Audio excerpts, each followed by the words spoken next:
kita mulai masuk pelajaran sosiologi lagi hari ini dengan materi penyimpangan sosial. Sebelumnya kita mari berdoa dulu. Silakan Sen pimpin doanya. Sebelum kita mulai pembelajaran pada hari ini, marilah kita berdoa menurut agama dan kepercayaan masing-masing. Berdoa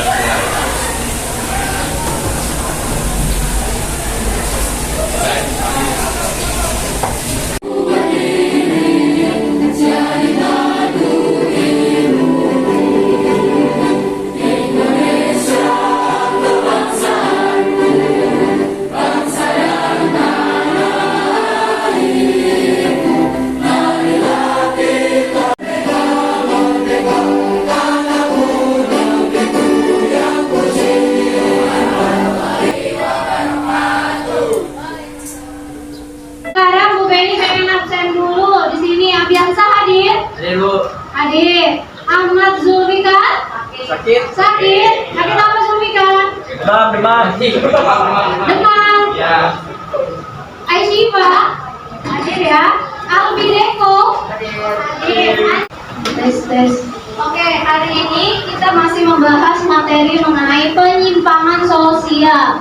Minggu kemarin kita sudah melakukan materi penyimpangan sosial. Apa itu definisinya penyimpangan sosial? Ada yang tahu?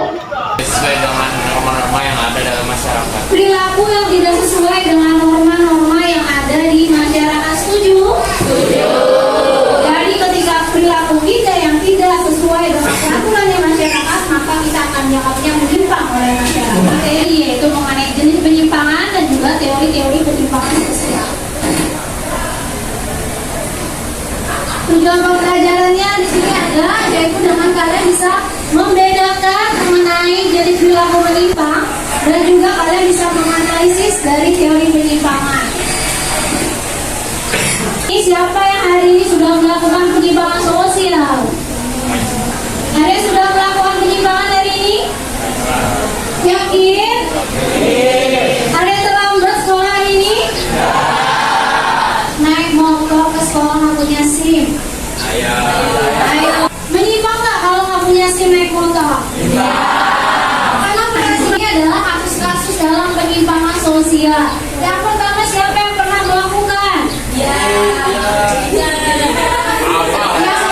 tiga naik motor, siapa yang suka? Vincent sama siapa aja lu?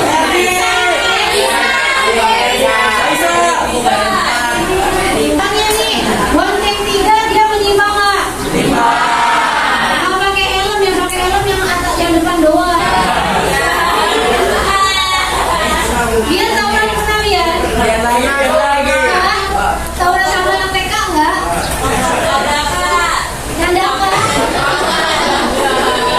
Candaka tawuran sama siapa? Nah, di sini yang namanya kasus tawuran remaja menyimpang enggak? Siapa yang pernah membuli? Biasa, katanya biasa dibully. Candaka dibully Candaka. Kayaknya terbalik ya. Kayaknya terbalik, kayaknya justru malah biasa yang membuli Candaka. Gitu ya. Kasus bully ini termasuk kasus penyimpangan enggak? Silahkan dibaca dulu materinya dengan baik. Nanti saya akan pilih 2 orang untuk memaparkan hasil dari literasi membaca materinya. Yuk, silakan dibaca materinya. Boleh gunakan handphone kalian untuk membaca materi. Yuk, sudah dibaca ya materinya.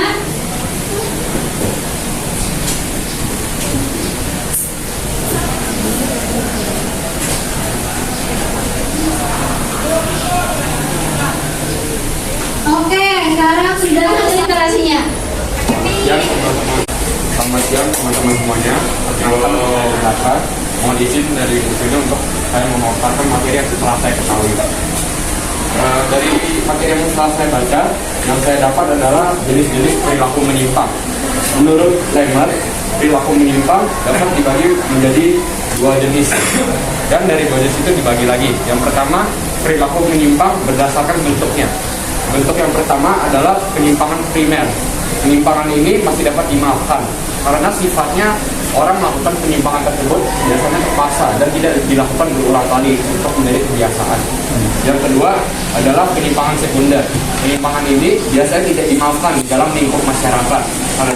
Ya, perkenalkan nama saya Karina Faliha. Hari ini saya akan menyampaikan hasil literasi saya yaitu tentang teori penyimpangan sosial.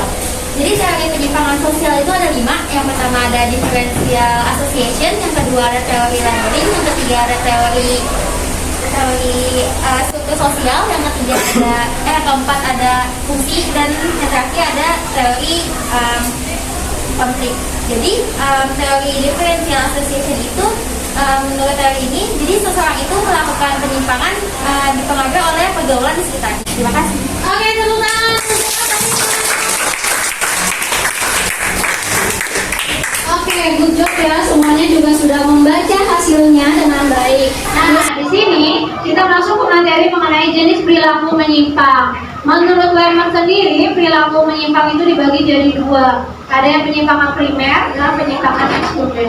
Kita ke dalam teori penyimpangan sosial. Teorinya tadi sudah disampaikan sama Salina. Ada berapa? 5. Ada 5. Yang pertama adalah teori diferensial asosiasi. Dalam teori ini menyatakan bahwa kenapa individu atau masyarakat menyimpang karena dia bergaul dengan lingkungan yang menyimpang. Yang kedua adalah teorinya labeling. Teori labeling itu yang gimana? Cap. Yang diberikan capnya cap baik atau cap buruk? Ketiga adalah teori struktur sosial. Dalam struktur sosial intinya adalah perilaku yang menyimpang itu karena dia tidak bisa beradaptasi dengan nilai dan norma lingkungannya. Ya. Yang keempat adalah teori fungsi menurut Emil Durkheim. Kalau teori fungsi melihat bahwa yang namanya penyimpangan sosial itu perlu, kalau kata Emil Durkheim. Dan yang kelima adalah teorinya konflik Karl Marx. Kalau Karl Marx melihat bahwa konflik ini bisa terjadi karena adanya perbedaan kepentingan antara yang memiliki kekuasaan dengan yang tidak memiliki kekuasaan, ya. Sehingga menyebabkan. Waktunya kita adalah diskusi. Di sini saya sudah membagi kalian menjadi 6 kelompok. Silakan duduk berkelompoknya ya. Siap. Nah, ada di sini Bu Beni pengen menampilkan video tentang kasus penyimpangan sosial.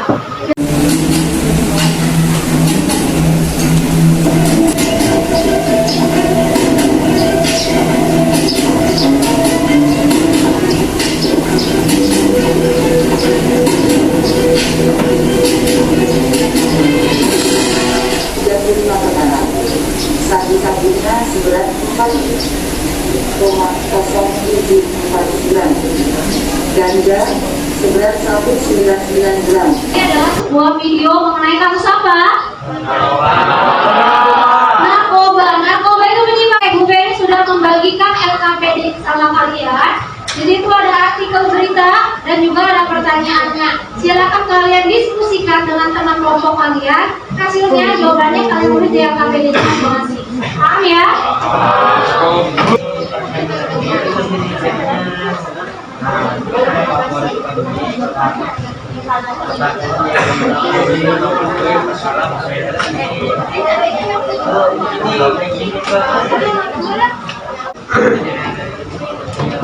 Oke, sudah ya berdiskusinya.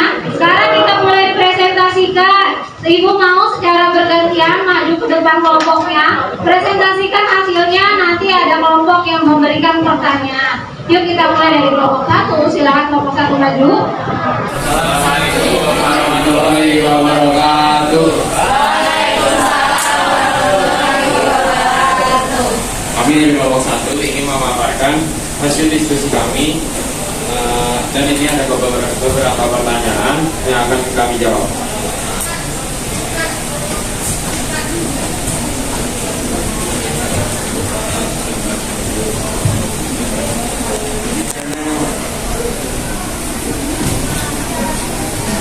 Teori yang relevan dengan kasus yang dipaparkan adalah teori differential association. Menurut pandangan teori ini, penyimpangan sosial bersumber pada pergaulan yang berbeda yang terjadi melalui proses alih budaya. Mengapa relevan dengan teori ini? Karena jika seseorang dalam suatu pergaulan mengonsumsi suatu narkoba, dia akan menyebarluaskan narkoba tersebut sehingga banyak yang mengonsumsi narkoba dan terobsesi oleh narkoba tersebut.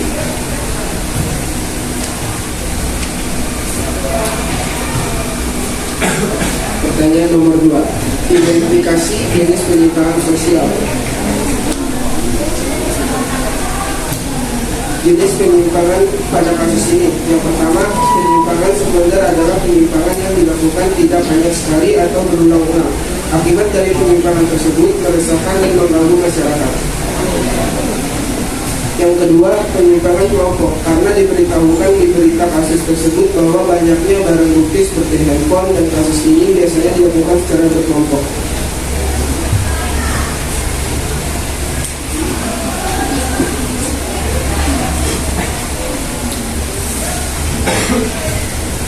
Jelaskan kenapa kasus penyalahgunaan narkoba yang terdapat di Indonesia. Perkenalkan, nama saya Rizky Putri Indriani, perwakilan dari kelompok 6.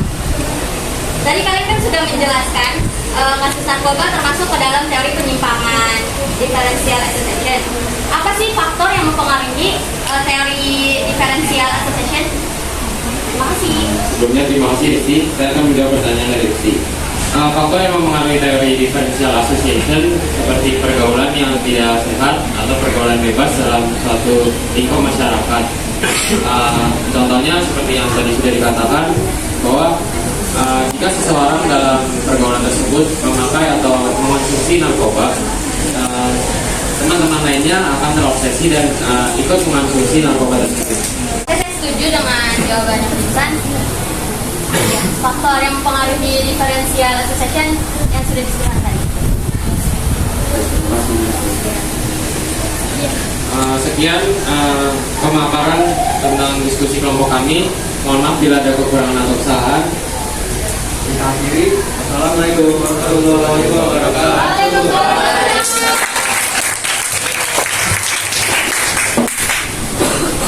Oke, tadi untuk kelompok 1 sudah memaparkan hasil disuruh. Kita akan bermain quizzes.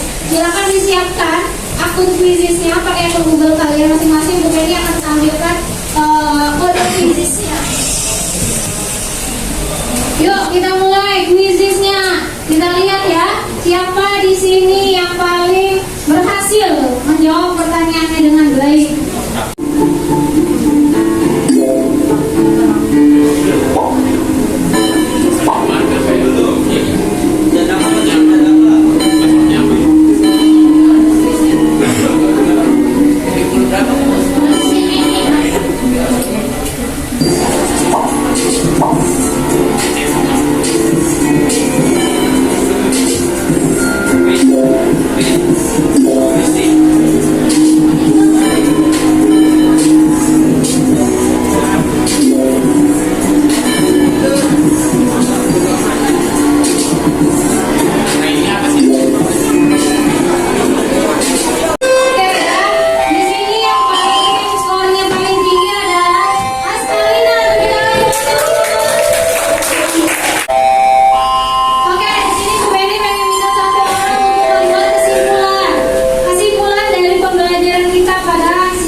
Jenis-jenis penyimpangan ada penyimpangan primer dan sekunder dan penyimpangan secara individual maupun kelompok. Lalu teori yang sudah dipaparkan ada 5. Yang pertama teori differential association, lalu teori struktur sosial pada kelompok lalu habis itu teori fungsi, lalu teori konflik dan teori labeling. Sekian kesimpulannya, terima kasih. Baik, tadi semuanya sudah paham materinya? Oke ya. Jangan lupa minggu depan kita next materinya mengenai faktor penyebab dari perilaku menyimpang. Nanti minggu depan kita akan melakukan sebuah pembuatan proyek musikalisasi materi. Jadi persiapkan diri kalian untuk tampil sekeren mungkin untuk bernyanyi, ya. Tapi menyanyinya pakai